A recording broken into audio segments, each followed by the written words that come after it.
नमस्कार आप सभी को। हैप्पी दशहरा। जो भी चुनाव आज तक हमें देख रहे हैं सभी को बहुत दिल से, आप सभी के परिवारों के साथ आपको हैप्पी दशहरा।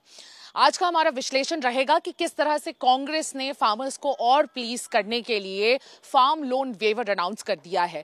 मैं आपको बता दूं, फार्मर्स बहुत बड़ी प्रायोरिटी होती है किसी भी पॉलिटिकल पार्टी के लिए, क्योंकि छत्तीसगढ़ मोस्टली एग्रेरियन स्टेट है जिसमें 70% फार्मर पॉपुलेशन है। इनफैक्ट अगर डेटा देखा जाए, स्पेसिफिक नंबर देखा जाए तो 37 लाख से ज्यादा फार्मर्स है पूरे छत्तीसगढ़ स्टेट में। इसलिए उनको प्लीज करना किसी भी पॉलिटिकल पार्टी की प्रायोरिटी होना एक सरप्राइजिंग फैक्ट नहीं है।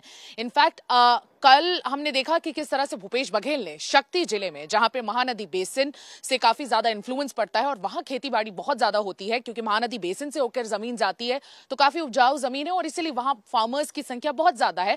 वहां पर भूपेश बघेल ने एक बहुत ही बड़ा अनाउंसमेंट कर दिया और वो था फार्म लोन वेवर। उन्होंने कर्ज माफी कर दी है जितने भी स्मॉल, मार्जिनल और लार्ज फार्मर्स हैं उन सभी की। इनफैक्ट ये जो अनाउंसमेंट है, मैं आपको बता दूं, कांग्रेस ने 2018 में भी किया था। बहुत बड़ा पोल प्रॉमिस था, उस समय भी बहुत बड़ा इलेक्टोरल इशू बनकर उभरा था और 15 साल बाद कांग्रेस की सत्ता में वापसी हुई थी और माना जाता है कि ये एक इलेक्टोरल पोल प्रॉमिस उस समय निर्णायक भूमिका निभा चुका है।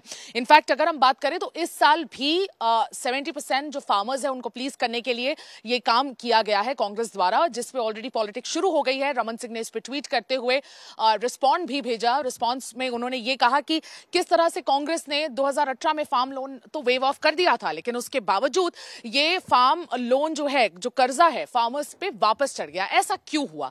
मैं आपको बता दूं, 2018 में एपेक्स जो बैंक है, एपेक्स बैंक जो कोऑपरेटिव बैंक है जिसके थ्रू ये लोन माफी की गई थी, वो एपेक्स जो बैंक है उसके अगर डेटा देखा जाए, उन्होंने जो डेटा हमारे लिए अवेलेबल करवाया है उस डेटा के अनुसार 7,000 करोड़ जो माफी है पिछले बार 2018 में की गई थी। कुल 13,50,000 फार्मर्स थे, उनका ये कर्जा माफी किया गया था और 350 करोड़ का इरिगेशन टैक्स भी माफ किया गया था।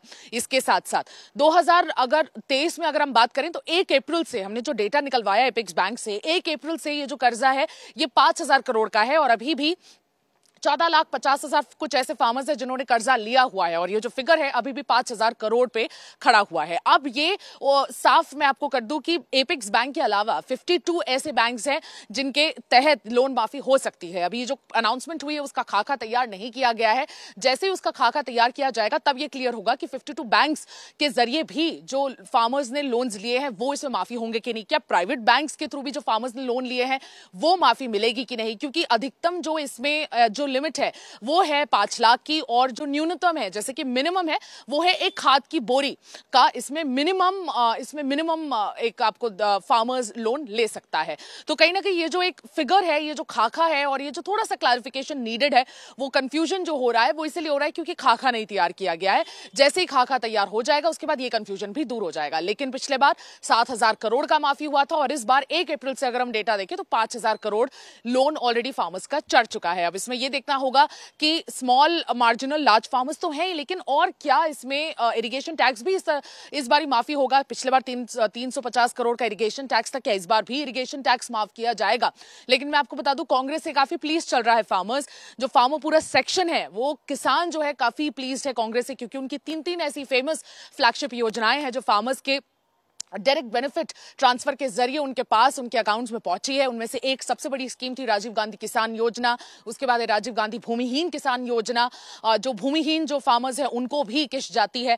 तो ये जो कुछ ऐसी योजनाएं हैं, इसके अलावा अगर हम देखें तो गौठान स्कीम, ये तीनों स्कीम फार्मर्स के कहीं ना कहीं घर में, दिल में और घर घर में फार्मर्स को पहुंच गई है, उनके दिल में उतर चुकी है और इसलिए फार्मर्स बहुत ज्यादा एक प्लीज्ड सेक्शन है। मैं आपको बता दूं, ये पोल प्रॉमिस के अलावा कांग्रेस ने ऑलरेडी 2 और पोल प्रॉमिस कर चुका है और उसमें से एक बहुत बड़ा पोल प्रॉमिस है 17.5 लाख लोगों को घर देना, 17.5 हाउसेज प्रदान करना उन लोगों को जो पीएम आवास योजना के तहत वेट लिस्टेड हो चुके हैं। ये एक बहुत बड़ी योजना है और इसके अलावा भी कास्ट सेंसस की बात कही गई है कांग्रेस द्वारा। कांग्रेस ने कहा है कि हम जैसे ही आएंगे सत्ता में हम कास्ट सेंसस करवाएंगे ताकि ओबीसी पॉपुलेशन को काफी ज्यादा फायदा हो और उसके अनुसार जितने भी स्कीम्स हैं वो क्यूरेट किए जाएंगे। तो ये कुछ प्रॉमिसेस है जो कर दिए गए हैं, लेकिन सबसे बड़ा प्रॉमिस इन तीनों प्रॉमिसेस में कास्ट सेंसस और आपका पीएम आवास योजना, माफ कीजिएगा, पीएम आवास योजना के जो वेट लिस्टेड जो लोग हैं उनको घर देने के अलावा सबसे बड़ी घोषणा जो की गई है वो यही है कि फार्म लोन्स इस बार भी वेव ऑफ कर दिए जाएंगे। बीजेपी कुछ फंसती हुई नजर आ रही है क्योंकि बीजेपी इसका काउंटर किस तरह से करने वाली है इसका अभी बिल्कुल क्लैरिफिकेशन नहीं आया है। टारगेट तो जरूर कर रही है कांग्रेस को, लेकिन वो इसको किस तरह से काउंटर करेंगे, किस तरह से इसमें फंसेंगे नहीं, और बीजेपी को इसका कितना फायदा मिलेगा ये देखना होगा। कांग्रेस ने फायदा उठाने का काम कर लिया है, लेकिन मास्टर स्ट्रोक है कि नहीं कांग्रेस का, ये तो तय आने वाले इलेक्शंस पर ही होगा। आज के लिए बस इतना ही। मैं सुमी राजपुन, वीडियो जर्नलिस्ट राघवेंद्र पांडे के साथ, छत्तीसगढ़ से चुनाव आज तक।